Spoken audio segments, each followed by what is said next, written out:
దేవుని పరిశుద్ధ నామానికి మహిమ కలుగును గాక. Praise the Lord. హల్లెలూయా. అందరం దేవునికి స్తోత్రాలు చెల్లిదామా. హల్లెలూయా. సంతోషంగా ఉన్నవారు దేవునికి స్తోత్రాలు చెల్లిదామా. హల్లెలూయా. దేవుని పరిశుద్ధ నామానికి మహిమ కలుగును గాక. మన ప్రభును రక్షకుడైన యేసుక్రీస్తు నామంలో ఈ ప్రత్యేకమైన పునరుద్ధరణ ఆరాధనకు వచ్చిన మీ అందరికీ నా యొక్క హృదయపూర్వక వందనాలు. దేవుడు మిమ్మల్ని మీ కుటుంబాల్ని దీవించి కాపాడును గాక. దేవుడు మనల్ని మన కుటుంబాల్ని గడిచిన కాలం అంతా కాపాడి భద్రపరిచి సజీవ లెక్కలో ఉంచి మరి యొక్క పునరుద్ధరణ ఆరాధనలు ఇంతవరకు కూడా మనం పాటల ద్వారా, ప్రార్థనల ద్వారా, ఆరాధన ద్వారా దేవుని యొక్క నామని మహింపరిచాము. అదే రీతిగా అత్యల్పమైన నాకు మీ ఎదుట నిలవబడి వాక్యం అందించడానికి దేవుడు నాకు ఇచ్చిన అవకాశాన్ని బట్టి అందరం ఒకసారి దేవునికి స్తోత్రాలు చెల్లిదామా. హల్లెలూయా, హల్లెలూయా. నెహెమ్యా గ్రంథము మొదటి అధ్యాయము మొదటి వచనము నుండి హకల్యా కుమారుడైన నెహెమ్యా యొక్క చర్యలు. చాలండి. నెహెమ్యా గ్రంథము బైబిల్ గ్రంథంలో 66 పుస్తకాలు ఉన్నాయి. 66 పుస్తకాలలో కూడా నెహెమ్యా ఈ గ్రంథం అనేది ఒక శ్రేష్టమైనది. ఈ పుస్తకం యొక్క గ్రంథకర్త చాలామంది ఎజ్రా అంటారు, చాలామంది నెహెమ్యా అంటారు. ఎందుకంటే స్టార్టింగ్ నెహెమ్యాతో ప్రారంభించబడ్డాయి కనుక ఈ గ్రంథకర్త నెహెమ్యా అని చెప్పడం జరుగుతుంది. ఈ నెహెమ్యా గ్రంథంలో 13 అధ్యాయాలు ఉన్నాయి. నెహెమ్యా అనే పదానికి అర్థం ఏంటంటే కంఫర్టర్, లేకపోతే కన్వీనర్, అంటే తెలుగులో ఆదరించువాడు, లేకపోతే సమకూర్చే వ్యక్తి. ఈ నెహెమ్యా గ్రంథంలో ప్రాముఖ్యమైన విషయం ఏంటంటే ఈ 13 అధ్యాయాల్లో ప్రార్థనతో ప్రారంభించబడి ప్రార్థనతో ముగించబడుతుంది అన్నమాట. ఇది నిన్న శనివారం కాదు, అందుకు శనివారం కూడా అంటే మొత్తం కాదు, ఇంట్రడక్షన్ మాత్రమే చెప్పడం జరిగింది. అందరూ వింటే బాగుండేదని మరలా నేను దేవుని ఆత్మచేత ప్రేరేపించబడి మరలా ఈ నెహెమ్యా గ్రంథం యొక్క ముఖ్యమైన విషయాలు. ఈ నెహెమ్యా గ్రంథము, నెహెమ్యా యొక్క ఉద్యోగం ఏంటంటే రాజుగారి దగ్గర గిన్నె అందించేవాడు. గిన్నె అందించడం అంటే తెలుసు కదా, రాజుగారి దగ్గరికి ఏదైనా ఫుడ్ వెళ్ళాలన్నా, ఏదైనా వాటర్ వెళ్ళాలన్నా ముందు నెహెమ్యా అనుమతి తీసుకొని నెహెమ్యా దాన్ని పరీక్షించి తర్వాత అది రాజుగారి దగ్గరికి ఆ యొక్క ఆహారం వెళ్ళేది. అటువంటి ఉద్యోగం చేస్తూ ఉన్నప్పుడు నెహెమ్యాకి ఒక మాట అనేది వినపడింది. ఏ మాట అంటే యెరూషలేము పట్టణంలో ఉన్న మందిరం యొక్క ప్రాకారాలు కూల్చబడ్డాయి, ప్రాకారాలు పడగొట్టబడ్డాయి. దేవుని మందిరము, లేకపోతే దేవుని మందిర సంబంధమైన ఆ చుట్టూ ఉండే గోడలన్నీ పడగొట్టబడి, అది విన్నప్పుడు వెంటనే నెహెమ్యా తాను కొన్ని రోజులు దుఃఖముకి, అక్కడ 3వ వచనంలో ఉండిద్ది, 4వ వచనంలో ఏ మాట్లాడే పైన, మరియు యెరూషలేము యొక్క ప్రాకారము పడద్రోయబడినది, దాని గుమ్మములు అగ్ని చేత కాల్చబడినవని నాతో చెప్పిరి. ఈ మాటలు వినినప్పుడు నేను కూర్చుండి ఏడ్చి కొన్ని దినములు దుఃఖముతో ఉపవాసం ఉండి ఆకాశమందలి దేవుని ఎదుట విజ్ఞాపన చేసి తిని. ఇప్పుడు నెహెమ్యా తానుకున్న ఉద్యోగం వేరైనా అది దేవుని సంబంధమైనది కాదండి. అది యాక్చువల్గా నెహెమ్యా కలిగిన ఉద్యోగం లోక సంబంధమైనది. కానీ ఇక్కడ దైవ సంబంధముగా ఒక నష్టము జరిగింది. దేవుని మందిర సంబంధమైన ఆ గోడలు పడగొట్టబడ్డాయి, దేవుని మందిరం యొక్క ప్రాకారాలు కూల్చబడ్డాయి, గుమ్మములు కాల్చివేయబడ్డాయి. దేవుని సంబంధమైన ఆ జీవితాలు పడగొట్టబడినప్పుడు నెహెమ్యా ఊరకనే కూర్చోలేదు, కానీ ప్రార్థన చేసి దేవుని దగ్గర మొరపెట్టి దేవుని దగ్గర విజ్ఞాపన చేసి అతి తక్కువ కాలంలో 52 దినములలో మరలా పడిపోయిన ప్రాకారములు తిరిగి కట్టగలిగాడు. చెప్పలు కొడుతూ దేవుని యొక్క నామాన్ని మహిమపరుద్దాం. హల్లెలూయా. యాక్చువల్ ఇక్కడ చెప్పినది నిజమైన గోడల గురించి కాదు, కానీ సామెతల గ్రంథంలో ఒక మాట ఉండేది. 25వ అధ్యాయము 28వ వచనాన్ని చదవండి. సామెతల గ్రంథము ప్రాకారము లేక 25:28 ప్రాకారము లేక పాడైన పురము ఎంతో తన మనస్సుని అణుచుకోలేని వాడును అంతే. అంటే ఒక దేశానికి కానీ, ఒక ఆత్మీయమైన జీవితానికి కానీ, ఒక దైవికమైన వ్యక్తికి కానీ ప్రాకారములు చాలా అవసరం. ప్రాకారము లేకపోతే పురము ఏమైపోతుంది? పాడైపోతుంది. ఇప్పుడు దేవుని మందిరముగా దేవుని యొక్క ప్రజల గురించి దేవుడు నెహెమ్యా ద్వారా కలుగు చేసిన గొప్ప ఉద్యమం ఏంటంటే పడిపోయిన ప్రాకారాలు అనేది తిరిగి కట్టబడ్డాయి. కాబట్టి ఈ సంవత్సరం మనం ఏం చేయాలి అంటే నెహెమ్యా ఎలాగ కట్టగలిగాడు 52 దినములలో, ఎలాగ పడిపోయి మనం ఏదైనా కొత్త ఇల్లు కట్టుకోవడం చాలా ఈజీ, కానీ ఒక ఇంటిని మరలా పడిపోయిన దానిని కట్టుకోవడం చాలా కష్టము తెలుసా? కొత్త ఇల్లు కట్టుకోవచ్చు ఎన్ని డబ్బులు ఉన్నా, కానీ తిరిగి కట్టాలంటే చాలా కష్టం. అది చాలా కష్టముతో కూడుకున్నది. నెహెమ్యా ఎలాగ దాన్ని పునరుద్ధరించగలిగాడు, ఎలాగ మరలా తిరిగి కట్టగలిగాడు, ఎలాగ దేవుని సంబంధమైన దేవుని యొక్క వాక్యం సెలవిస్తూ ఉంది. మందిరం అనగా దేవుని యొక్క ప్రాకారం అనగా అవేదో భౌతికంగా మనం చూడకూడదు, కానీ కొరింథీ రాసిన భక్తుడైన పౌలు మనమే దేవుని యొక్క మందిరం. Praise the Lord. దేవునికి మనము మందిరం అండి. దేవుడు ఆయన ఈ భౌతికమైన మందిరాల్లో ఉండటానికి ఆయన ఇష్టపడటంలా, ఆలయ కృత్యముల్లో ఆలయంతో చేతులతో చేసిన వాడితో ఆయన ఉండటానికి ఇష్టపడలేదండి. మనమే ఆయనకి దేవుని మందిరముగా, మనమే ఆయనకి ప్రాకారములుగా, మనమే ఆయన యొక్క జీవితంలో దేవునికి మన గృహముగా ఉన్నామని పౌలు గారు కొరింథీ సంఘంతో చెబుతున్నాడు. కాబట్టి ఈ సంవత్సరం మనము కూడా ఒకవేళ పడిపోయిన స్థితిలో ఉంటే నెహెమ్యా ఎలాగ కట్టగలిగాడు, మళ్ళా మనం పునరుద్ధరించుకొనగలం. బైబిల్ గ్రంథం చాలా వాక్యాలు ఉన్నాయి. నేను పడిపోయిన దావీదు గుడారాన్ని నేను తిరిగి కడతాను. అలా యెహెజ్కేలు గ్రంథంలో కూడా 36, 33లో కూడా దేవుడు యెహెజ్కేలు ద్వారా ఈ రీతిగా ప్రవచిస్తున్నాడు. ఆయన చదవండి.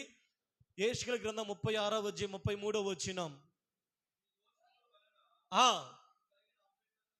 మీకు కలిగిన అపవిత్రతను నేను తీసివేసి మీ పట్టణములలో మిమ్మును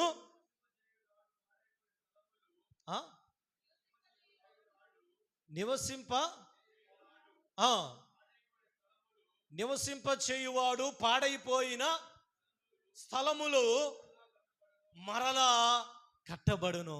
ప్రైజ్ ది లార్డ్. అంటే మన దేవుడు ఎవరంటే మరలా కట్టగలిగిన దేవుడు అండి. మరలా ఒక వ్యక్తి జీవితాన్ని పునరుద్ధరించగలిగిన దేవుడు ఆయన.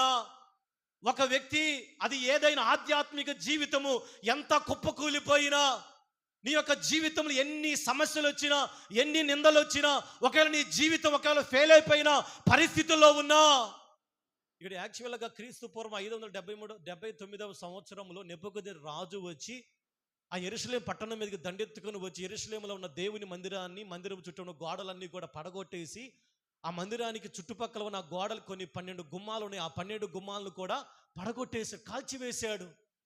ఇప్పుడు ఆ కాల్చివేసిన వాటిని నెహెమ్యా దేవుని ఆత్మ కలిగిన వ్యక్తి ద్వారా దేవుడు మరలా తిరిగి కట్టగలిగాడు. అంటే మన జీవితాల్లో కూడా, మన కుటుంబాల్లో కూడా, మనకు తెలిసిన వ్యక్తులు కూడా ఎవరైనా దేవునికి దూరమైనప్పుడు, ఆధ్యాత్మికంగా పడిపోయినప్పుడు, ఆ వ్యక్తిని దేవుని వైపు మనము నెహెమ్యా ఎలాగ కట్టగలిగాడు, మనము కూడా ఆ రీతిగా మనము కూడా ఈ సంవత్సరం తిరిగి కట్టుకునే సంవత్సరం అండి. హల్లెలూయా. ముందుగా మనం ఏం చేయాలి? ఎక్కడ పడిపోయి మనం గుర్తించాలండి. గుర్తించక రాత్రి కూడా మనం విన్నాము కదా, ఎలీషా ఆ యొక్క పనివాడు తన గొడ్డల్ని పోగొట్టుకున్నాడు. గుర్తించాడు కాబట్టి దైవజనం మొర పెడుతున్నాడు, అయ్యా నా గొడ్డలి పోయింది, నా గొడ్డలి మిస్ అయిపోయింది, నా దగ్గర ఇప్పుడు ఏ ఆయుధము లేదు. ఇక నెహెమ్యా కూడా పాడైన ప్రాకారాలు ఎప్పుడైతే అవి పడగొట్టబడ్డాయి, కాల్చబడ్డాయని విన్నాడో వెంటనే, మనకి సమయం కూడా తీసుకోలేదని వినినప్పుడు వెంటనే ఏం చేశాడంట, ఈ నా మాటలు వినినప్పుడు మొదటిగా నెహెమ్యా గ్రంథం 1వ అధ్యాయం 4వ వచనంలో ప్రార్థన చేస్తున్నాడు అండి. అంటే ప్రార్థన ఏమి చేస్తుంది తెలుసా? పడిపోయిన ప్రాకారములు తిరిగి కడటానికి ప్రార్థన చాలా అవసరం. పడిపోయిన జీవితాల్ని ప్రార్థన తిరిగి కట్టగలుగుతుంది. ప్రార్థన ద్వారా మనం భౌతికముగా, ఆధ్యాత్మికముగా మరల మన ఉజ్జీవాన్ని దేవుడు కలిగిస్తాడు. ఒక వ్యక్తి దేవుని ఆత్మ కలిగిన వారు ప్రార్థన చేయటము ద్వారా పడిపోయిన జీవితాలు మరలా తిరిగి లేపగలిగిన దేవుడు ఆయన. చెప్పల గుర్తు దేవుని యొక్క నామాన్ని మహిమపరుద్దాం. హల్లెలూయా. ఇక్కడ నెహెమ్యా పడిపోయిన ప్రాకారాలు తిరిగి కడతానికి మొదటిగా చేస్తున్న ప్రయత్నం ఏం తెలుసా? ప్రార్థన. నీ కుటుంబంలో కానీ, నీ సమాజంలో కానీ, నీ సంఘములో కానీ, నీకు తెలిసిన వ్యక్తులు ఎవరైనా ఆధ్యాత్మికముగా దిగజారిపోతే వారిని మనం ఎలాగ మనం దేవుని మందిరాన్ని తీసుకుని రాగలం? ప్రార్థన ద్వారా అండి. ప్రార్థన ద్వారా. నువ్వు ప్రార్థన చేసినప్పుడు దేవుడు వారిని దర్శిస్తాడు. వారు కోల్పోయిన ఆత్మీయ జీవితాన్ని దేవుడు మరలా వారికి ఇస్తాడు దేవుడు. ఇక నెహెమ్యా ప్రార్థన చేయటానికి పూనుకున్నాడు అండి. కాబట్టి ఈ సంవత్సరం మొదటిగా నువ్వేం చేయాలి తెలుసా? ప్రార్థన ద్వారా నువ్వు కోల్పోయిన ఆధ్యాత్మిక జీవితాన్ని, అది ఎంత లోతుకి దుష్టుడు తీసుకెళ్ళి పడద్రోసినా దేవుడు మరలా దాన్ని తిరిగి కడతానని వాగ్దానము చేస్తున్నాడు అండి. హల్లెలూయా. కాబట్టి మొదటిగా ప్రార్థన ద్వారా తిరిగి కట్టుకొనగలం. ప్రార్థన ద్వారా మన ఆధ్యాత్మిక జీవితాలు బలపరచుకొనగలం. ప్రార్థన ద్వారా వెనక్కి వెళ్ళిన వాళ్ళు మళ్ళా తిరిగి రాగలరు. ప్రార్థన ద్వారా బలహీనమైన వారు బలవంతులుగా మార్చబడగలరు. ప్రార్థన ద్వారా దేవునికి విరోధముగా ఉన్నవారు దేవుని వైపునకు త్రిప్పబడగలరు. హల్లెలూయా. కాబట్టి ఈ సంవత్సరం నువ్వేం చేయ తెలుసు? నెహెమ్యా వలె నీవే ఒక నెహెమ్యావమ్మా. నీ వంతేం తెలుసా? నీవెంత ఏదో పడిపోయారని ఏదో వాళ్ళని చూసి ఎగతాళి చేయాల్సిన అవసరం లేదు. ఎందుకంటే ప్రతి ఒక్కడు తాను నుంచున్నానని తలంచుకుని ప్రతి వాడు కూడా ఏం చేయాలి? పడిపోయిన వారిని చూసి ఎగతాళి చేయకూడదండి. పడిపోయిన వారిని, వెనక్కి వెళ్ళిన వారిని, జారిపోయిన వారిని చూసి మనం ఎగతాళి చేయకూడదు. మనము కూడా ఒకరోజు పడిపోవలసిన పరిస్థితి వస్తుందేమో అని తెలిసి పడిపోకుండా జాగ్రత్తగా చూసుకొని వారి నిమిత్తం మనం ప్రార్థన చేయాలండి. Praise the Lord. దేవుడు ఏం చేస్తాడంట? యేసు ప్రభువు లూకా సువార్త 22వ అధ్యాయం 33వ వచనం చదవండి. లూకా సువార్త 22వ అధ్యాయం 33వ వచనం. అయితే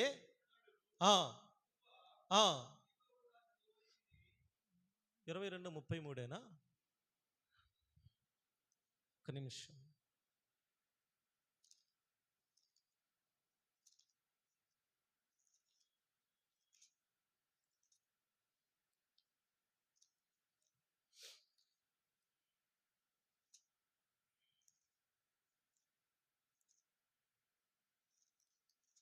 అది కాదు, సీమోను మిమ్మల్ని ఎక్కడది ఇప్పుడు చదివింది ఏంటిది? 30 చదువు.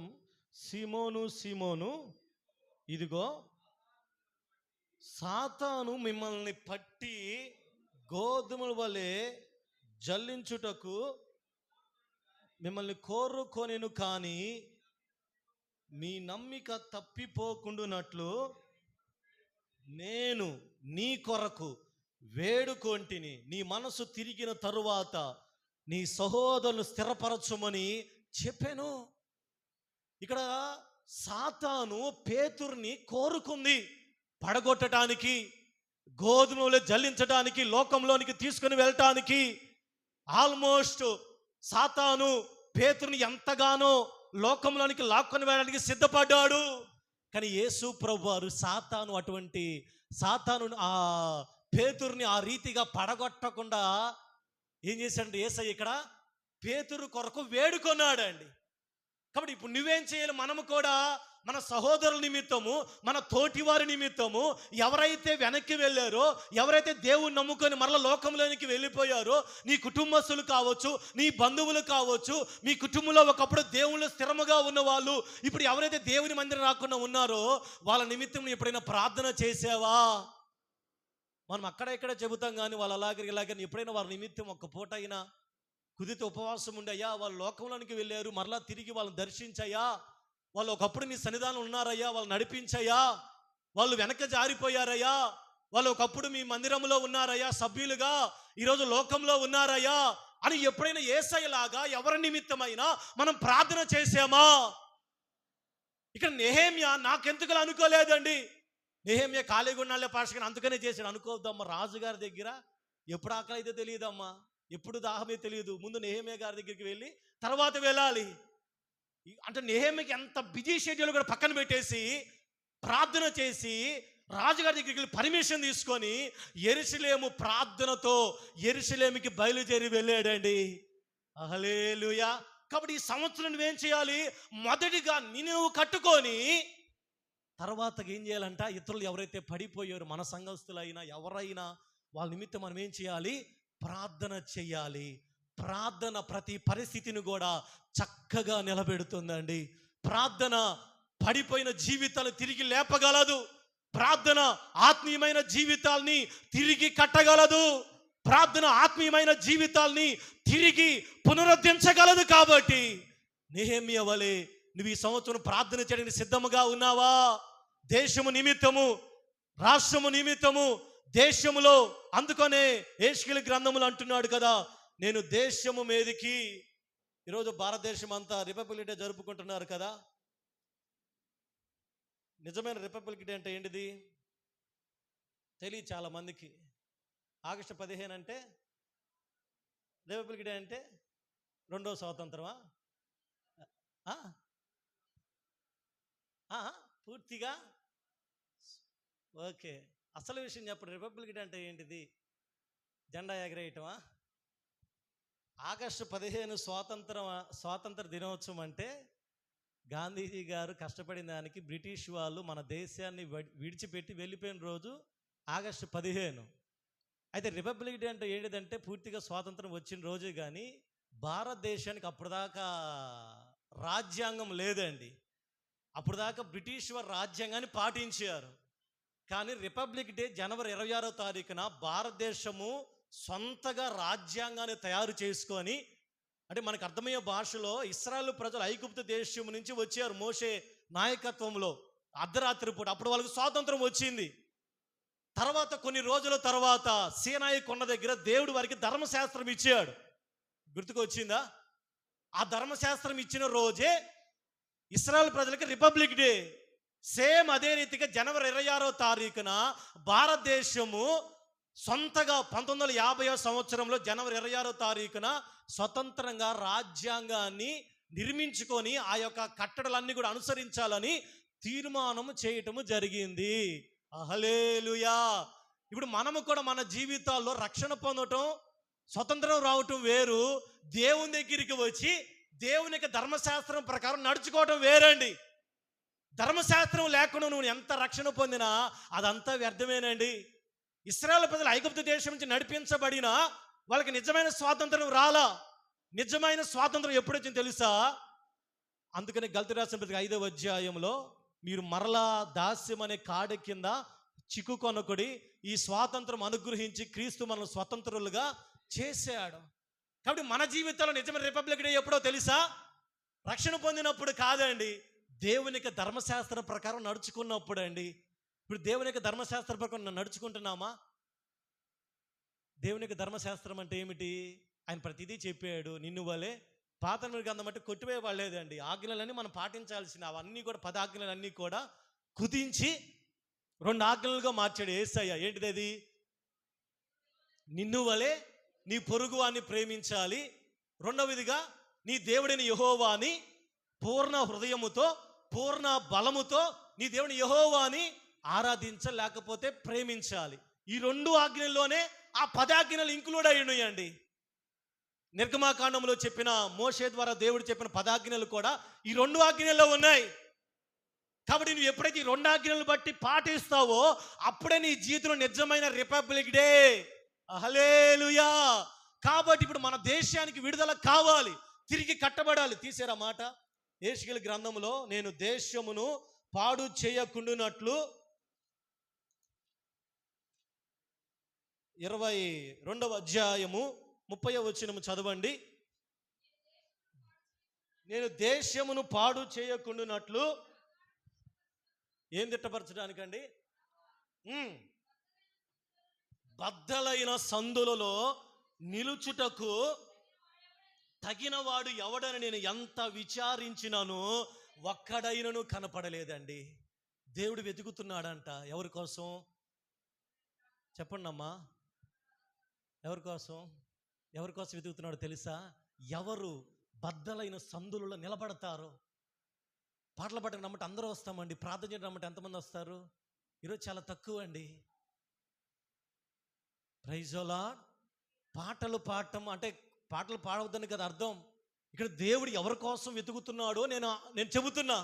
దేవుడు ఎవరి కోసం చూస్తున్నాడు? నేను దేశాన్ని పాడు చేయకుండానట్లు బద్దలైన సందులలో నిలచటానికి, ప్రాకారాల్ని దిట్టపరచటానికి తగిన వాడు ఎవడని ఎంత విచారించిన దేవుడు అడుగుతున్నట్టు ఎవరు నిలవబడగలరు, గ్యాప్లో ఎవరు ఉండగలరని ఎంత విచారించినా ఒక్కడ కూడా కనపడటం లేదండి. కాబట్టి ఈ సంవత్సరం ఏం చేయ తెలుసా? బద్దలైన సందులు నిలబడటమంటే అర్థమేం తెలుసా? నీవు ప్రార్థన చేసే వ్యక్తిగా ఉంటే ఆ బద్దలైన సందులు నిలబడే వ్యక్తి నువ్వే మార్చబడతావు. హల్లెలూయా. పడిపోయిన వారి నిమిత్తం నువ్వు ప్రార్థన చేయగలిగితే, నెహెమ్యా వలె పాడైపోయిన దేశము కొరకు, నీ కుటుంబం కొరకే నువ్వు ప్రార్థన చేసుకుంటే సంవత్సరాలు నీవు ఇల్లు దాటి, టంగుటూరు దాటి, రాష్ట్రము దాటి దేశం గురించి ఎప్పుడు ప్రార్థన చేస్తా? లేచిన దగ్గర మన ఇల్లు మా ఆయన దీవించాయా, మా కుటుంబాన్ని దీవించాయా, మా బిడ్డలు దీవించాలా, ఆమేన్ యేసు నామములో అడుగుచున్నాము తండ్రి, అయిపోయింది. మళ్ళీ రాత్రి రాగానే దేవ నన్ను దీవించు, నా కుటుంబాన్ని దీవించు, నా భర్తను దీవించు, నా పనిని దీవించు, ఆమేన్ హల్లెలూయా, అయిపోయింది. ఇదే సంవత్సరం ఈ ప్రార్థన కాదండి. బద్దలైన సందు నిలబడటం అంటే దేశం గురించి విజ్ఞాపన చేయటానికి నువ్వు ఎప్పుడు నీ జీవితంలో పూనుకున్నావో దేశం గురించి విజ్ఞాపన చేయాలి, రాష్ట్రం గురించి విజ్ఞాపన చేయాలి. అబ్రహాము వలె సొదొమ గొమొర్రా దగ్గర అక్కడ విజ్ఞాపన చేస్తున్నాడు. మోషే చచ్చిన వారి మధ్య, బతికిన వారి మధ్య నిలబడ్డాడు. దావీదు దేవుని దూత అందరినీ సంహరిస్తూ ఉంటే అక్కడికి వెళ్ళిపోయి ఆ యొక్క తెగులు రాకుండా తొందరగా బలిపీఠం కట్టి ఒక పొలాన్ని కొని వెంటనే అక్కడ పశ్చాత్తాపం, పరిహారం చెల్లిస్తూ ఉన్నాడండి. ఈరోజు నీవు కూడా ఈ సంవత్సరం నెహెమ్యా వలె బద్దలైన సందుల్లో నిలబడటానికి నువ్వు యోగ్యుడిగా ఉండాలి, నువ్వు అర్హుడిగా ఉండాలి, ప్రపంచం నిమిత్తం ప్రార్థన చేసే వ్యక్తిగా ఉండాలి. హల్లెలూయా. అందుకని చాలా చోట్ల ఇప్పటికి విజ్ఞాపన చాలా మంది ఇప్పుడు పురికొల్పబడతాం. మీరు చూస్తున్నారు లేదో, ప్రార్థన కొరకు ప్రత్యేక రోజులు కేటాయించి విజ్ఞాపనోద్యమమని ప్రార్థన, లేకపోతే ఆగస్టు 15 రోజున దేశం కొరకు విజ్ఞాపన చేద్దాం. ఒకవేళ మీరు చేయకపోతే వాటిలో పాల్గొనండి అమ్మా, తప్పులేదు. వెళ్ళి ప్రార్థన పరుల మధ్యలో ఉంటే ఆ ప్రార్థన అభిషేకం మన మీద కూడా వచ్చింది తప్ప ఊరకనే మనం అక్కడ కూర్చొని ఏదో చిన్న చిన్న ప్రార్థనలు చేసి తిరిగి కట్టబడాలి, పునరుద్ధరించబడాలంటే అది ఏది కూడా జరగదండి. నెహెమ్యా వలె ప్రార్థన చేసి యెరూషలేమునికి బయలుదేరి వెళ్ళాడు. మొదటిగా ప్రార్థన కనపడుతూ ఉంది. కాబట్టి ఈ సంవత్సరం మొదటిగా మన జీవితాల్లో ప్రార్థన ద్వారా ఏదైనా సాధ్యమవుతుందా లేదా? ఏదైనా ప్రార్థన ద్వారా సాధ్యమండి. ప్రార్థన లేకుండా ఏది సాధ్యపడదు. రెండవదిగా నెహెమ్యా గ్రంథం 2:5 చదవండి, త్వరగా వెళ్దాం. నెహెమ్యా 2:5. రాజుతో ఈ సముఖమందు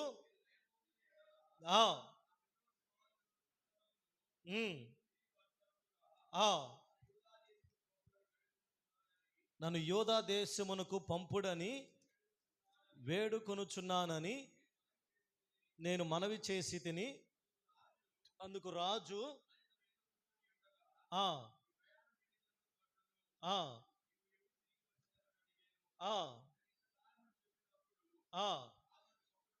చాలండి. ఇక్కడ నెహెమ్యా విన్నప్పుడు ప్రార్థన చేయలేదు, కానీ రెండవదిగా ప్రార్థనతో పాటుగా రాజుగారి దగ్గరికి వెళ్ళి పర్మిషన్ తీసుకుంటున్నాడండి. మనం ఏం చేస్తాం? ఏదైనా జరిగినప్పుడు మనం మౌనంగా ఉండిపోతాం. కానీ నెహెమ్యా ఇక్కడ ఆసక్తి చూడండి. రాజుగారి దగ్గరికి వెళ్ళి కొన్ని రోజులు తన ఉద్యోగానికి లీవ్ లెటర్ పెట్టి మళ్ళీ ఇక్కడ రాజుడు మళ్ళీ ఎప్పుడు వస్తావయ్యా, నేను యెరూషలేముకి వెళ్ళి అక్కడ పని అయిపోయిన తరువాత మొత్తము తిరిగి కట్టుకుని తిరిగి వస్తానని చెప్పి ఇక్కడ మనకేమి కనపడుతుంది? రెండోది ఆసక్తి కనపడుతుందండి. అంటే దైవికముగా, లోక సంబంధముగా తాను పనిలో ఉన్న దేవుని మీద ఎంత ఆసక్తి ఉందో చూడండి. అంటే తన పని తాను చేసుకుంటున్నా కొన్నాళ్ళు తన పని పక్కన పెట్టేసి దేవుని మందిరం యొక్క ప్రాకారాలు తిరిగి కట్టాలి. రాజుగారి దగ్గరికి అడిగాడు, అయ్యా రాజుగారు, మా యెరూషలేము పట్టణం యొక్క ప్రాకారాలు పడగొట్టబడ్డాయి, నేను వెళ్ళి ఆ ప్రాకారాల సంగతి చూసుకొని నేను మరలా తిరిగి వస్తాను, నాకు సెలవు ఇప్పించండి. యాక్చువల్గా ఏ రాజు అయినా ఇవ్వడండి సెలవు, కానీ నెహెమ్యాకి సెలవు దొరికింది. హల్లెలూయా. ఎందుకని? అక్కడ నెహెమ్యా అంటాడు, నేను 4వ వచనం, అప్పుడు రాజు ఏమి కావలసి నువ్వు మనవి చేయుచున్నావు నన్ను అడుగుగా, నేను ఆకాశమందలి దేవునికి ప్రార్థన చేసి రాజుతో, రాజుగారి దగ్గరికి ఇప్పుడు ఎలాగ వెళ్ళాడంట, ప్రార్థన చేసి రాజుగారి దగ్గరికి వెళ్ళి రాజుగారి దగ్గర నెహెమ్యాకి పర్మిషన్ దొరికిందండి. నెహెమ్యా ఆసక్తిని చూడండి. కాబట్టి రెండవదిగా నీలో ఆసక్తి కావాలండి. నెహెమ్యా ఇక్కడ ఆసక్తి కలిగి దేవుని పని చేయాలని ముందుకు వెళ్తున్నాడు. అంటే తన పనిని పక్కన పెట్టాడని కాదు అర్థం. తన పని రిజైన్ చేయలేదండి. కొన్నాళ్ళు దేవుని కార్యం చూడాలని చెప్పి తాను దేవుని మందిరం మీద ఆసక్తి కలిగి బయలుదేరి రాజుగారితో పర్మిషన్ తీసుకుని వెళ్తున్నాడు. కాబట్టి ఈరోజు మన ఆసక్తి ఎలా ఉంది? ఆసక్తి ఎలా ఉంది? దేవుని యొక్క కార్యముల మీద, దేవుని యొక్క సన్నిధి మీద, ప్రార్థనల మీద, ఆత్మీయముగా నీ ప్రార్థన జీవితం మీద ఇంట్రెస్ట్ అనేది, అది ఆసక్తి అనేది అది తగ్గుతుందా, పెరుగుతా ఉందా? ఈ అంచె దినాలు, అపాయకరమైన దినాల్లో దుష్టుడు ఏం చేస్తాడు తెలుసా? దేవుని మీద ఉన్న ఆసక్తిని తగ్గించేస్తున్నాడు అండి. ఏ మందిరం పోదాములే, శనివారం దేనికిలే, బుధవారం దేనికిలే, ఈ పాస్టర్ రోజు ప్రార్థనలు పెడుతుంటాడు. ఇంట్రెస్ట్ నీకు తగ్గిపోతా ఉందా, పెరుగుతా ఉందా? నెహెమ్యాకి ఆసక్తి ఏమైంది? ఆసక్తి పెరుగుతూ ఉందండి. అందుకని పౌలు అంటున్నాడు, రోమిలకు రాసిన పత్రిక 10వ అధ్యాయం 2వ వచనం చదవండి. రోమిలకు రాసిన పత్రిక 10:2. వారు దేవుని యందు ఆసక్తి గలవారని వారిని గూర్చి నేను సాక్ష్యం ఇస్తున్నాను. Praise the Lord. ప్రియ ఇండియా పెంతెకోస్తు దేవుని సంగమా, దేవుడు మీకు ఉద్యోగాలు ఇచ్చాడు, పనులు ఇచ్చాడు, మీకు చదువు ఇచ్చాడు, మంచిదే. మీకు దేవుని ఆసక్తి ఎలా ఉంది? ఎవరికి వారు టాలీ చేసుకోవటమేనండి. మీకు దేవుని ఆసక్తి ఎలా ఉంది? ప్రార్థన అనగానే చిరాగ్గా ఉందా? మందిరం అనగానే ఇసుగ్గా ఉందా? దేవుడు అనగానే ఇసుకొచ్చేస్తా ఉందా? ప్రార్థన అనగానే, భక్తి జీవితం అనగానే మీకు మీకు విచారంగా ఉందా? అలాగుంటే ఏమి కార్యాలు జరగవు అమ్మా. దేవుని పని అయినా, దేవుని మందిరం అయినా, దేవుని సన్నిధి అయినా దావీదుకి ఎంత ఆసక్తి తెలుసా? అంత రాజుగా ఉన్న ప్రజలు వచ్చి దేవుని మందిరానికి వెళ్దామన్నప్పుడు దావీదు ఎంతగానో నేను వస్తాను పదండి. Praise the Lord. ఈరోజు మీ ఆసక్తి తగ్గిపోతా ఉంటే ఏ కార్యము జరగదమ్మా, ఏమీ జరగదు. ఇక్కడ నెహెమ్యాలో రెండవదిగా మనకు కనపడతా ఉంది, ఆసక్తి కలిగి దేవుని యొక్క పనిలో ముందుకు సాగుతూ ఉన్నాడు. ఈరోజు అన్యులు ఎక్కడ వాళ్ళ పాటికి వాళ్ళ ఆసక్తి చూడండి, ఎంత ఆసక్తో. వాళ్ళ ఆసక్తికి అసలు మన ఆసక్తి ఏదైనా టాలీ చేస్తామా? ఎండాకాలం వస్తే ఎండాకాలం, చలికాలం అమ్మో చలి పాస్టర్ గారండి, వర్షాకాలం వస్తే వర్షం అండి. అక్కడ చూడండి, ఎక్కడో ఉత్తరప్రదేశ్లో అనుకుంటా 40 కోట్ల మంది వెళ్ళి ఆ మురికి నీళ్ళు మునుగుతూ ఉన్నారండి. ఆ మునిగితే పాపాలన్నీ పోతాయి అంట.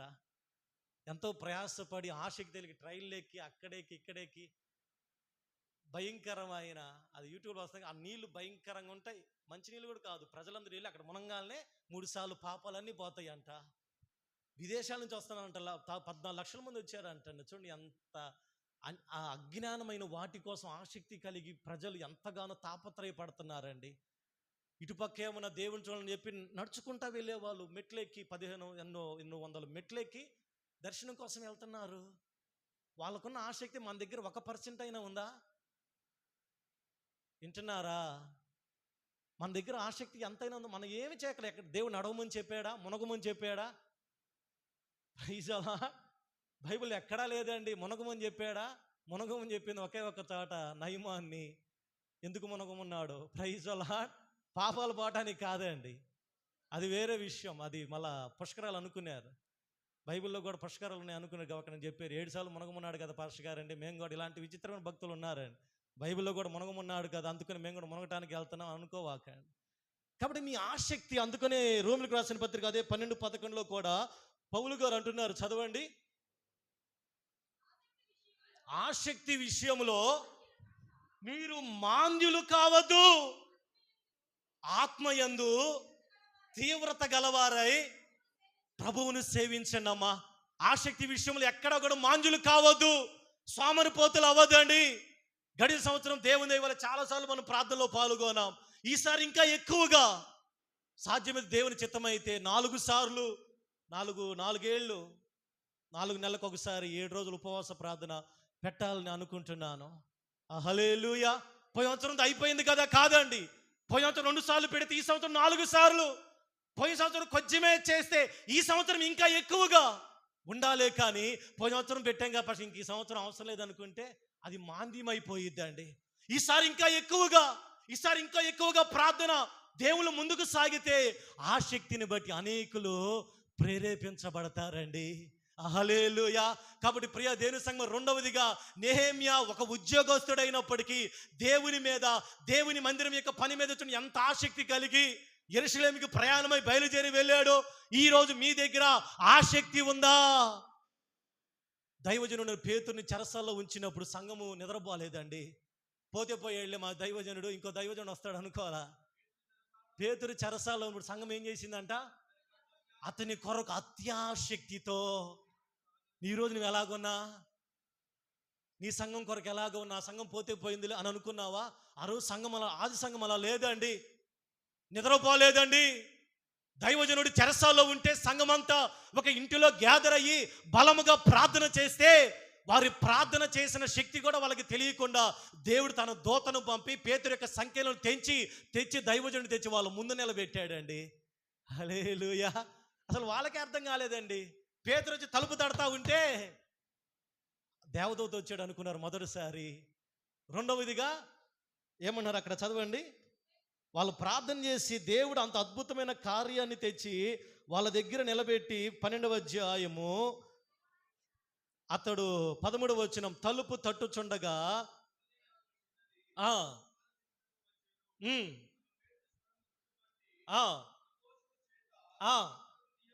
తలుపు తీయక లోపల పరిగెత్తుకుని పేతురు వచ్చాడు అనగానే వారు నువ్వు పిచ్చిదాని అన్నారంట.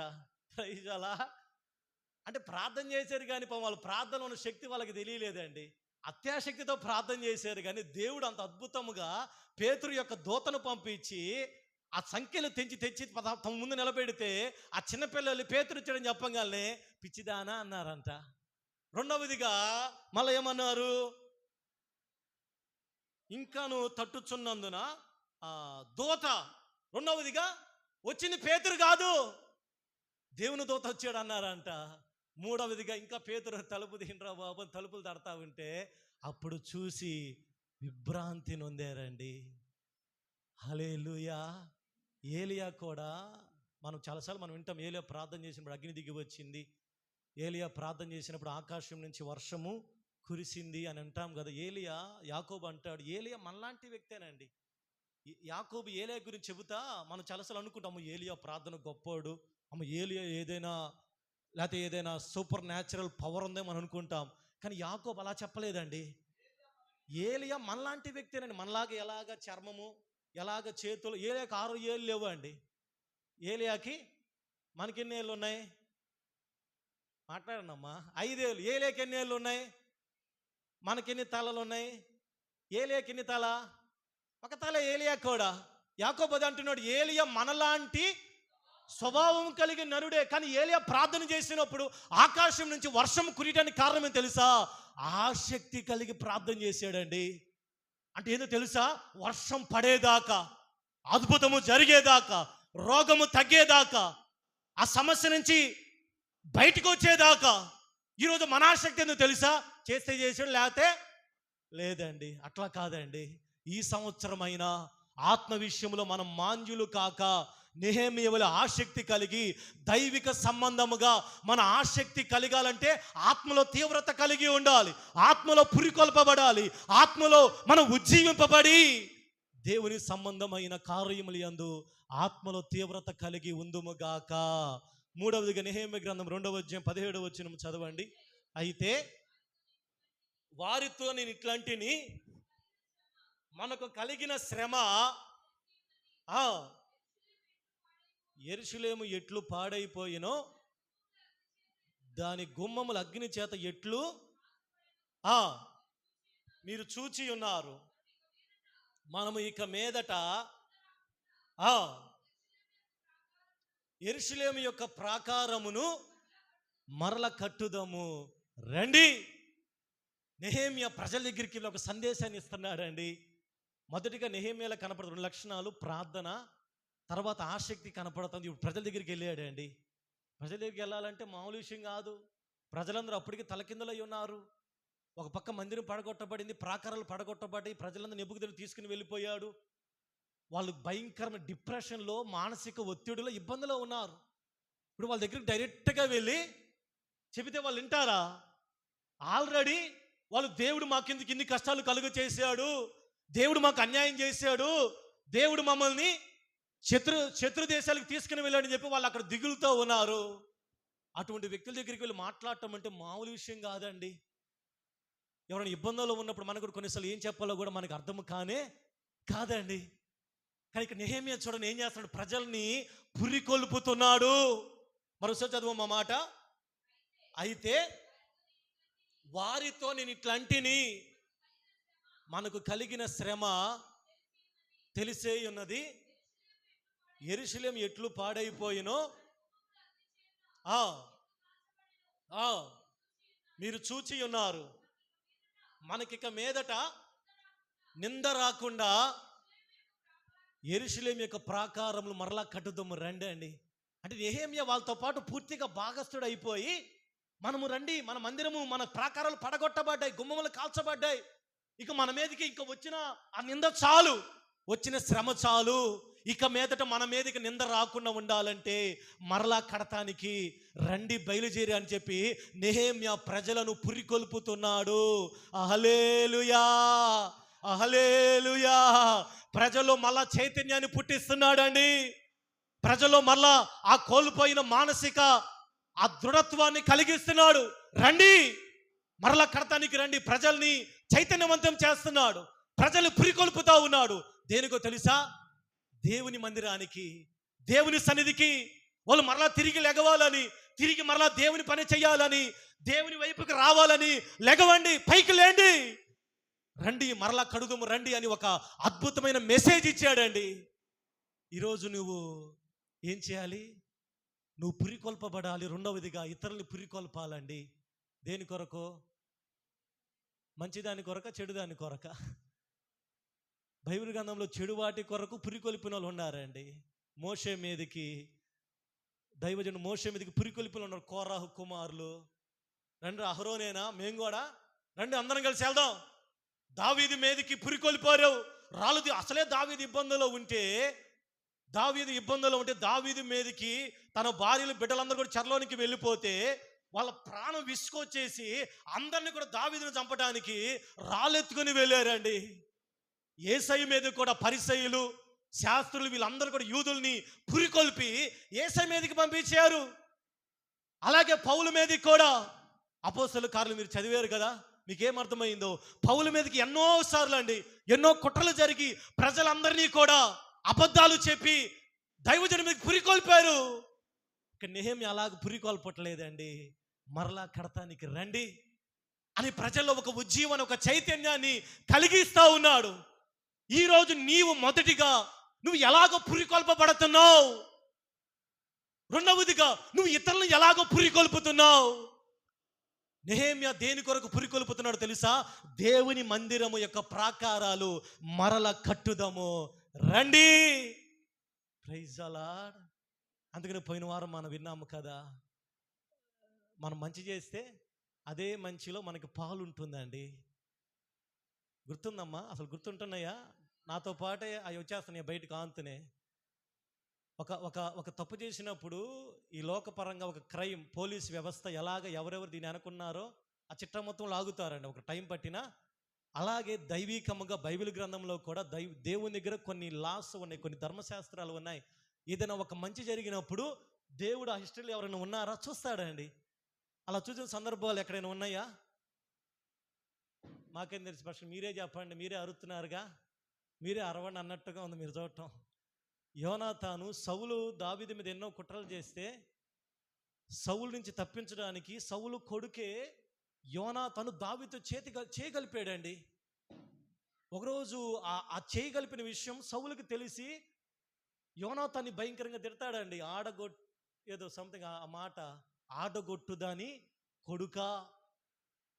నిజంగా ఎట్లా తిట్టాడు? ఎవరిని తిట్టాడు? కూతుర్ని కాదు, కొడుకుని తిట్టాడు. ఏమని తిట్టాడు చూడలేదు ఎప్పుడు?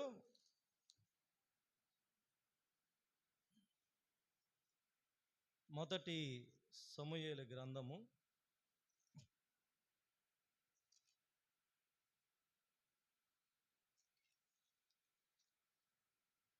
20వ అధ్యాయము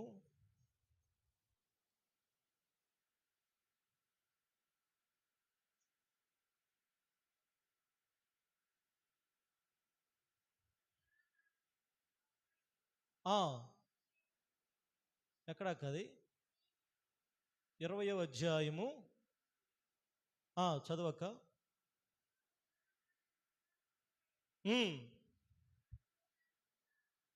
ఏమన్నాడండి? చూడు ఎలా తిట్టాడు. ఎవరిని తిట్టాడు ఇక్కడ? యోనాతానుని తిట్టాడు. అంటే చూడు, అంత తిట్టిన యోనాతాను, అది ఇంకో ట్రాన్స్లేషన్ చదివితే అది బయటికి చెప్పే మాట కూడా కాదండి. మరి సౌలు దురాత్మతో ఉన్నాడు కాబట్టి అది ఇంకో ట్రాన్స్లేషన్లో ఉంది, ఇంకో బైబిల్ ట్రాన్స్లేషన్లో అది వేరే అర్థం. భయంకరంగా తిట్టాడు యోనాతాను, తన సొంత కొడుకుని. ఎవరిని తిట్టాడు? యాక్చువల్గా ఎవరిని తిట్టాడు? తన భార్యని తిట్టుకున్నాడు అండి. ఇప్పుడు సౌలు యోనాతాను తిట్టాడు. అలాగ భయంకరంగా ఇబ్బంది పెట్టిన యోనాతాను మంచి మటికి మానలేదండి. సౌలు చనిపోయాడు, యోనాతాను చనిపోయాడు. ఒకరోజు వచ్చింది సమయం, దావీదు సింహాసనం మీద ఉన్నాడు. దావీదు ఇప్పుడు మంచిగా ఉన్నాడు, దేవుని సన్నిధానంలో ఉన్నాడు.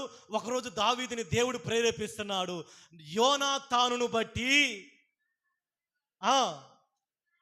నేను ఉపకారము చేయుటకు అతని కుటుంబంలో ఎవడైనా కలడా? హల్లెలూయా.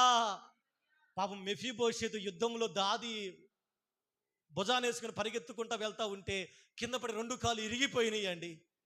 పాపం కాలు లేని వ్యక్తి ఎక్కడో ఉన్నాడు. లోదేబారాని ఊరిలో మాకిరి ఇంటిలో పని చేసుకుంటా ఉన్నాడు. అతని యాక్చువల్గా అతను ఏ పని చేయాలా, ఏ మంచి చేయాలా, అతనికి ఎటువంటి యోగ్యత లేదండి. కానీ దావీదు అంటున్నాడు, వెళ్ళి లోబేదారికి వెళ్ళి మాకీరు ఇంటిలో ఉన్న మెఫీబోషెతుని పిలుచుకొని రండి. పిలుచుకొని వచ్చి రాజుగారి దగ్గర నిలబెట్టారు. రేపటి నుంచి నీవు సదాకాలము నా భోజనము బల్ల దగ్గరే ఒక కుర్చీ వేయండి. చప్పలు కొడుతూ దేవుని యొక్క నామాన్ని మహిమపరుద్దాం. మెఫీబోషెతుకి అంత మంచి జరగటానికి తన తండ్రి అయిన యోనాతాను చేసుకున్న పుణ్యమో, లేకపోతే బైబిల్ భాషలో పుణ్యం కాదులే కానీ మంచి చేశాడు కాబట్టి తన మీదకి అదే వచ్చిందమ్మా. హల్లెలూయా. కాబట్టి మనం ఏది చేస్తే అది ఒకవేళ గతించుకుపోయిన మన తరం తర్వాత అయినా అది మన తల మీదకి అది మంచి అమ్మ. కాబట్టి ఇక్కడ నెహెమ్యా ప్రజలు ఏం చేస్తున్నాడంటే పురికొల్పుతా ఉన్నాడు మంచి కొరకు. అందుకనే ఆ నెహెమ్యా గ్రంథంలో ప్రజల్ని పురికొల్పి ఇప్పుడు దైవికమైన మార్గంలో నడపటానికి నెహెమ్యా ప్రజల్లో ఒక చైతన్యాన్ని కలిగిస్తున్నాడు అండి. ఈరోజు మనం పురికొల్పబడాలి. రెండవది ఇతరులను పురికొల్పాలి. ఎవరిని పురికొల్పాలి పాస్టర్ గారండి? ఎవరైనా బాధల్లో ఉన్నవారిని, ఇబ్బందుల్లో ఉన్నవారిని మాట సహాయంతో పురికొల్పాలి. వాళ్ళు ఇంకా దిగజార్చకూడదండి, వాళ్ళు ఇంకా మనం లోపలికి లాగకూడదు అనమాట. ఇబ్బందులు ఉన్న దగ్గరికి వెళ్ళి ఇంకా మనం లేనిపోయిన మాటలు చెప్పి వాళ్ళని ఇంకా మనం కిందకి లాక్కూడదు. మోటివేట్ చేయాలి. వాళ్ళని పైకి లేపటానికి మన వంతుగా ప్రార్థనతోటి, లేకపోతే ఆర్థికంగా ఎలాగైనా సరే. ఈరోజు నువ్వు పురికొల్పే వ్యక్తిగా ఉన్నావా, కిందకి దిగజార్చే వ్యక్తిగా ఉన్నావా? హల్లెలూయా. నెహెమ్యా ఏం చేస్తున్నాడు? మరలా కడదాం రండి. Praise the Lord. అందుకని మనం కూడా ఏం చేయాలి? ఖాళీగా ఒకవేళ ఉంటే మందిరం ఎప్పుడు ఓపెన్గా ఉంటుంది కాబట్టి రండి, ప్రార్థన చేయడానికి వెళ్దాం. రండి దేవుని మందిరం కొరకు ప్రార్థన చేద్దాం. మనలో రావాలని ఎవరో వచ్చి మనలో పెట్టరండి, మనలో రావాలి. నువ్వు ఇతరులను పురికొల్పాలి. ప్రార్థనలో, వాక్య ధ్యానంలో, వ్యక్తిగతముగా, దేవుని మందిర సంబంధముగా, అది ఏదైనా. హల్లెలూయా. సమయం అయిపోతా ఉంది. 4వదిగా నెహెమ్యా గ్రంథం 3వ అధ్యాయంలోనికి మనం వచ్చినట్టు ఒక్క నిమిషం పైన హెబ్రీ 10:20 చదవండి. 4వ పాయింట్లోకి వెళ్ళక ముందు, కొందరు మానుకొని వచ్చున్నట్టుగా సమాజముగా కూడుట మానక ఒకడినొకడు హెచ్చరించుచు ఆ దినము సమీపించిన కొలది మరి ఎక్కువగా అలాగూ చేయుచు ప్రేమ చూపుటకును ఒకరినొకరు ఏం చేయాలంట? అదే అండి, సమాజం కుడుట మానక ఒకరినొకరు పురికొల్పుకోవాలి. ఏం పురికొల్పుకోవాలి? అమ్మా, వాక్యం చదువుతున్నావా? ప్రార్థన చేసుకుంటున్నావా? అమ్మా దేవుడు ఏదైనా దర్శిస్తున్నాడా, అమ్మా దేవుడు నీతో మాట్లాడా, లేకపోతే ఇలాగ పురికొల్పుకోవాలి. అమ్మా దేవుడు ఈరోజు నాది ఇలా మాట్లాడాడు, నేను ఇంతసేపు ప్రార్థన చేసుకున్నాను, నేను ప్రార్థనలు ఎదుగుతున్నాను. ఇక్కడ అదే పౌలు గారు అంటున్నారు, సమాజంగా కూడటం మానక ఏం చేయాలంట, ఒకరినొకరు పురికొల్పుకోండి. నాకెందుకులే ఆమె ఎట్టకపోతే, నాకెందుకులే వాళ్ళు ఎట్టకపోతే, నాకెందుకులే నేను బాగానే ఉన్నాను కదా. లేదమ్మా, లేదు, అది దైవికమైన సంబంధము కాదు. అది నిజమైన దేవుని ఆత్మ కలిగిన నెహెమ్యా, దేవుని ఆత్మ కలిగిన నెహెమ్యాలో ఎవరైనా నీలో దేవుని ఆత్మ పని చేస్తే నువ్వు పురికొల్పబడతావు, ఇతరులను కూడా నువ్వు పురికొల్పుతావు. హల్లెలూయా. దేని విషయంలో మనం పురికొల్పాలి? మంచి మార్గంలో నడవటానికి. 4వదిగా నెహెమ్యా గ్రంథం 3వ అధ్యాయంలో మనకు కనపడి తెలుసా, ప్రజల్ని పురికొల్పటే కాకుండా ఐక్యత కలిగిస్తున్నాడు అండి. ప్రజలు పురికొల్పితే సరిపోదండి, ప్రజల మధ్య ఏం కావాలా? ఐకమత్యం కావాలి. ఐకమత్యం లేకుండా ఎంత పురికొల్పినా, ప్రైజ్ లార్డ్, ఐకమత్యం లేకపోతే నెహెమ్యా అనుకున్న పని జరగటం కష్టమండి. వినాలా, దేవుని మాటలు వినాలా. నెహెమ్యా పురికొల్పుతా ఉన్నాడు. 4వదిగా ప్రజలు ఐక్యపరుస్తూ ఉన్నాడు. ఈ 3వ అధ్యాయంలో ఉన్న స్పెషల్ ఏందో తెలుసా? ఆనుకొని ఎన్నిసార్లు ఉందో తెలుసా? ఎన్నిసార్లు ఉంది? 22 32 22 సార్లు ఉందండి. అంటే నేను ఇంకా పూర్తిగా కౌంట్ నేను 22 సార్లు అనుకుంటున్నాను. 22 సార్లు ఆనుకొని. ఎక్కడి నుంచి స్టార్ట్ అయిందో తెలుసా? ప్రధాన యాజకుడు గొర్రెల గుమ్మం దగ్గర నుంచి స్టార్ట్ చేశాడు. ఎల్యాషీబు మొదటిగా ఆ పడిపోయిన ప్రాకారాలు కట్టినప్పుడు, చదవండి మాట, 3వ వచనం. ప్రధాన యాజకుడైన ఎల్యాషీబును అతడి సహోదరుడైన గొర్రెల గుమ్మముని కట్టారండి. నెహెమ్యా ప్రజల ఐకమత్యాన్ని చూశాడు. ప్రజల ఐకమత్యం వచ్చింది.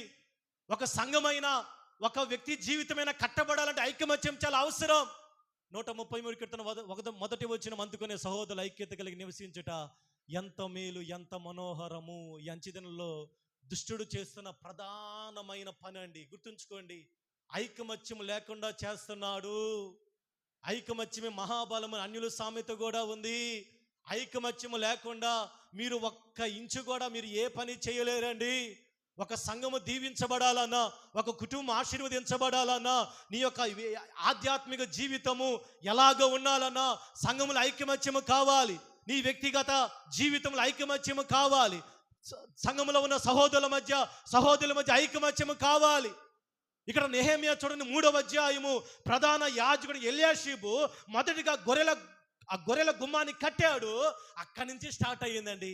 ఆనుకొని ఎక్కడ దాకా కట్టారో తెలుసా? చివరి వాడైన అక్కడ బంగారు పని చేసే వ్యక్తి ఏం పేరు? మల్కియా. ఇతను బంగారపు పని చేసే వ్యక్తి, గోల్డ్ వర్కర్. ఇప్పుడు మీకు అర్థమయ్యే చెప్పాలంటే, ఆ గొర్రెల గుమ్మం అనేది ఆ రౌండ్గా ఉండే ప్రాకారం ఎక్కడ స్టార్ట్ అయిందంట? మీకు అర్థం కావాలి చెబుతున్నా. ఇక్కడ ఇది అనుకోండి, ఇక్కడ స్టార్ట్ అయ్యింది. ఇక్కడ ఇదంతా అందరూ ఆనుకొని చివరికి ఆ వ్యక్తి పేరేం పేరు? మల్కియా. మళ్ళీ తెచ్చి ఎక్కడ ముగించాడంట? చదవండి, చివరి మాట చదవండి. మరియు ఎక్కడికి వచ్చిందంట? మళ్ళా గొర్రెల గుమ్మం దగ్గరికి మధ్య మరలా వచ్చి ప్రాకారాలు ఒకరినొకరు ఆనుకొని మరలా తెచ్చి యాజకుని చేతికి అప్పగించారండి. హల్లెలూయా. 22 సార్లు ఆనుకొని. ఇక్కడ ఏం కనపడుతుంది? 3వ అధ్యాయం అంతా ఐకమత్యం అండి. అందుని యేసయ్య చాలాసార్లు అన్నాడు, మీలో ఇద్దరు ఏకీభవిస్తే నేను దాన్ని చేస్తాను. సంఘం ఎదుటి ఎంత అధికారము తెలుసా? పాతాళ లోక ద్వారములు నిలవనేరజారవు. అలాంటి కార్యాలు ఎందుకు జరగదు? ఐకమత్యం లేకపోవటాన్ని బట్టండి. అపవాది ఏదో ఒకటి మనసులో కలతలు అవి పెట్టి ఐకమత్యాన్ని దొంగిలేస్తున్నాడు అండి. ఇద్దరు వ్యక్తుల మధ్య ఇద్దరు కలిసి, ప్రసంగి గ్రంథంలో కూడా ఉంటుంది, ఇద్దరు కలిసి 1000 మందిని తరుముతారు. ఒక వ్యక్తి అయితే, ఇద్దరైతే 10,000 మందిని తరుముతారని మోషే ద్వారా దేవుడు సెలవిచ్చాడు. నెహెమ్యా ప్రజలు ఐకమత్యాన్ని చూస్తున్నాడు. ప్రియ దేవుని సంగమా, ఆదికాండం 11:5 వచనంలో ఐకమత్యాన్ని చూడటానికి యెహోవా దిగి వచ్చాడంట. బాబేలు గోపురం దగ్గర వాళ్ళందరూ కలిసి ఒక కట్టడాన్ని కడితే ఐకమత్యాన్ని చూడటానికి దేవుడు దిగి వచ్చాడంట అండి. అంటే ఐకమత్యం ఎక్కడ ఉంటుందో అక్కడ ఎవరుంటారు? దిగి వచ్చాడా లేదా? చదవండి అమ్మ, త్వరగా చదవండి, ఆపేసేదా? మీరు ఎలా చూస్తారు పాస్టర్, ఇంకా ఆపండి అన్నట్టు చూస్తున్నారు. హల్లెలూయా, చదవండి అమ్మా. యెహోవా చాలండి, నరులు కుమారులు కట్టిన పట్టణాన్ని కాదని యాక్చువల్గా చూడటానికి దిగి వచ్చింది ఆయన. వాళ్ళ ఐకమత్యం ఎలా కట్టారో బాబు, ఇంత ఐకమత్యం. దేవుడు వెంటనే అనుకున్నాడంట, ఇంకా వీళ్ళు ఏది తలపెట్టినా వీళ్ళు చేస్తారు ఖచ్చితంగా. అమ్మో, దేవుడు అనుకున్నాడు అంటండి, నరులో ఇంక ఏది అనుకుని వీళ్ళు చేసేస్తారు కాబట్టి వీళ్ళు ఏం చేద్దాం, ఐకమత్యం లేకుండా చేద్దాం అంటే సార్ ఆ మాట అనకూడదు, కానీ వీళ్ళు ఏదైనా చేస్తారు, నాకే నిప్పు పెడతారు కాబట్టి దేవుడు అనుకున్నాడండి. వాళ్ళు కట్టిన గోపురం అంటే అది పరలోక అంటే ఆకాశానికి అంటేటట్టుగా కట్టారు. కానీ దేవుని ఆలోచన తెలుసా, ఒకే చోట ఉండకూడదు. ఎలాగైనా సరే దేవుడు ఆదాముతో చెప్పిన వాగ్దానం, భూమిని నిండించి దాన్ని విస్తరించండి మీరు. కానీ వీళ్ళు ఏం చేశారు, ఒకే చోట ఉండి తమ ఐకమత్యాన్ని ప్రదర్శించారంట. దేవుడు వాళ్ళందరినీ భాషలు మార్చి తారుమారు చేశాడు. ఆ సబ్జెక్టు వేరు, కానీ ఇక్కడ యాక్చువల్గా దేవుడు ఏది చూడటానికి దిగి వచ్చాడు తెలుసా, వాళ్ళ దగ్గర ఐకమత్యాన్ని చూడటానికి దిగి వచ్చాడండి. కీర్తనకారుడు అదే అన్నాడు, ఎక్కడ ఐక్యత ఉంటుందో అక్కడ శాశ్వత జీవము ఆశీర్వాదం ఉండాలని దేవుడు సెలవిచ్చాడండి. అది ఎలా చక్కగా వర్ణిస్తున్నాడు చూడండి. అహరోను సహోదరుల ఐక్యత కలిగి నివసించడం ఎంత మేలు, ఎంత మనోహరము. అహరోను గడ్డమ మీద నుంచి కారుచు దిగజారిన పరిమళ తైలము వలె హెర్మోను మంచు వలె ఉండును. అక్కడ శాశ్వత జీవమును ఆశీర్వాదమును ఉండవలనని యెహోవా సెలవిచ్చుచున్నాడు. హల్లెలూయా. కాబట్టి ఈరోజు ప్రియ దేవుని సంగమా, ఐకమత్యం చాలా అవసరం అమ్మా. ఎఫెసీ పత్రిక 4:1 దేవుని ఆత్మ కలిగిన వాళ్ళు ఐకమత్యంగా ఉంటారండి. గుర్తుంచుకోండి, దేవుని ఆత్మ నీలో లేకపోతే ఐకమత్యం ఉండదండి. దేవుని ఆత్మ ఏం కలుగజేస్తాడు? కాబట్టి మీరు సమాధానమును బంధము చేత ఆత్మ కలిగించు ఐక్యమును కాపాడుట యందును. చాలా అండి, దేవుని ఆత్మ ఏం కలిగిస్తుంది? ఐక్యత కలిగిస్తుందండి. ఇప్పుడు ఐకమత్యం ఉన్న చోట దేవుడు ఉంటాడు. Praise the Lord. ఐక్యత లేని చోట దేవుని ఆత్మ పని చేయడు. అది సంఘమైనా, అది దేశమైనా, నీ వ్యక్తిగత జీవితమైనా, దేవుని ఆత్మ ఎక్కడ ఉంటాడో అక్కడ ఐక్యముగా ఉంటారు. దేవుని ఆత్మ అక్కడ బలముగా పని చేస్తాడు. ఆది కాండంలో దేవుడే దిగి వచ్చాడు ఐకమత్యాన్ని చూడటానికి. ఈరోజు ప్రియ దేవుని సంగమా, నీ ఐకమత్యాన్ని చెడగొడుతున్నా అది ఏదైనా సరే నీ ఎదుట ఉండకూడదు. మీరు ఇద్దరు దేన్ని బట్టి ఏకీభవిస్తే నేను దాన్ని చేస్తానంటున్నాడండి దేవుడు. ఎక్కడ బైబిల్ గ్రంథం లేదండి, సింగిల్ అనే మాట ఎక్కడైనా ఉందా? లేదండి. మీలో ఇద్దరు, ఎక్కడ ఇద్దరు ముగ్గురు కూడి ఉంటారో వారి మధ్యలో నేను ఉంటానని చెప్పాడండి యేసయ్య. ఒక్కళ్ళ దగ్గర చెప్పలే ఎక్కడా కూడా. కాబట్టి ఈరోజు ప్రియ దేవుని సంగమా, నెహెమ్యా 3వ అధ్యాయంలో చక్కగా చూడండి, ఆనుకొని ఒకళ్ళ గుమ్మాలన్నీ కూడా చక్కగా కట్టుకుంటా వచ్చి మరలా ఎలియాషీబు ప్రధాన యాజకుడు ఎక్కడ స్టార్ట్ చేశారంట? అక్కడ మొదట ఎవరు కట్టారు, ఎవరు ప్రతిష్ఠించారు? ఎలియాషీబు ప్రధాన యాజకుడు ప్రార్థన చేసి ప్రారంభించాడండి. అంటే దైవజనుడితో ప్రారంభించినది మరలా తెచ్చి చివరికి మరలా అక్కడే గొర్రెల గుమ్మము దగ్గర ఆ గోడలన్నీ కట్టి ముగించారండి. ఇక్కడ మనకేం కనపడుతుంది? యూనిటీ కనపడుతుందండి. యూనిటీ లేకుండా, ఐకమత్యము లేకుండా ఎంత ప్రార్థన చేసినా అది వర్ధిల్లదండి. గుర్తుంచుకోండి, ప్రార్థన నువ్వు ఐకమత్యం లేకుండా ఎంత ప్రార్థన చేసినా, ఎన్ని దినాలు ఉపవాసం ఉన్నా కార్యాలు జరగవండి. నిజం, ఇది నేను 100% చెబుతున్నాను. ఆది సంఘంలో 120 మంది వాళ్ళు మేడగదిలోనికి వెళ్ళారండి. 120 మంది వేరు వ్యక్తులు, వేరు దేశస్తులు, వేరు ప్రాంతవాసులు, కానీ వాళ్ళు ఒకే మనసు అండి. Praise the Lord. అదే ఐకమత్యం అంటే. 120 మంది మేడగదిలోనికి వెళ్ళారు, 120 మంది వేరు. పురుషులు ఉన్నారు, స్త్రీలు ఉన్నారు. ఒకే కుటుంబం కాదు, ఒకే ప్రాంతము కాదండి, అనేక రకములైన ప్రజలు.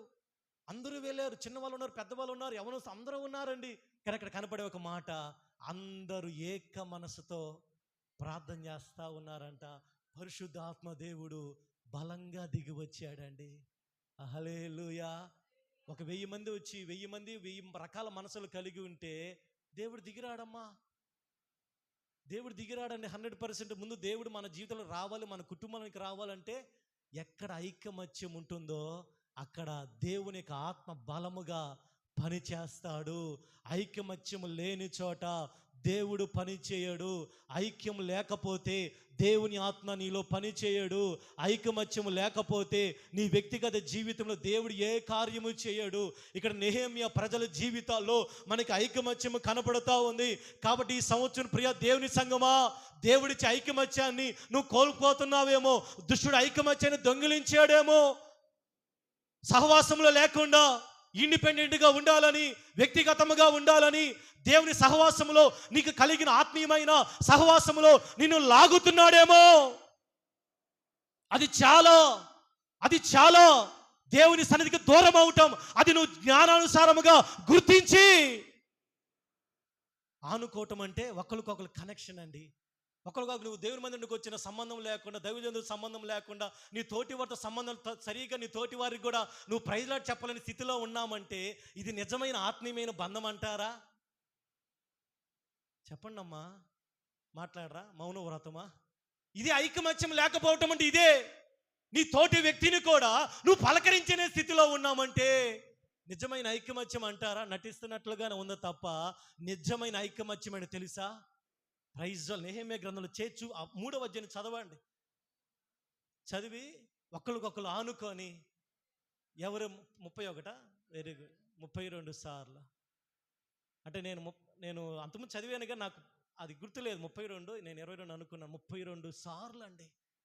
హల్లెలూయా. ఆ 32 బంధువులు కాదమ్మా, ఆ 30 మంది టంగుటూరులు కాదు, ఆ 32 లేకపోతే మా వేరొక ఒంగోలు కాదండి. 32 ఒక్కొక్క వర్తకులు. అది మీకు తెలుగులో మీకు అర్థం కాలేదు కానీ అది ఒక వేరే ట్రాన్స్లేట్ చదివి అర్థమైంది. లేకపోతే గోల్డ్ వర్కర్స్, అందుట్లో ఈ వాటేమంటారు పర్ఫ్యూమ్స్ తయారు చేసే వాళ్ళు ఉన్నారు, అందుట్లో వ్యాపారం చేసేవాళ్ళు ఉన్నారు, మంచి ధనవంతులు ఉన్నారు. అది మీకు వచ్చేవారు చెబుతా, అది ఎవరెవరు ఉన్నారో అందరూ ఉన్నారండి.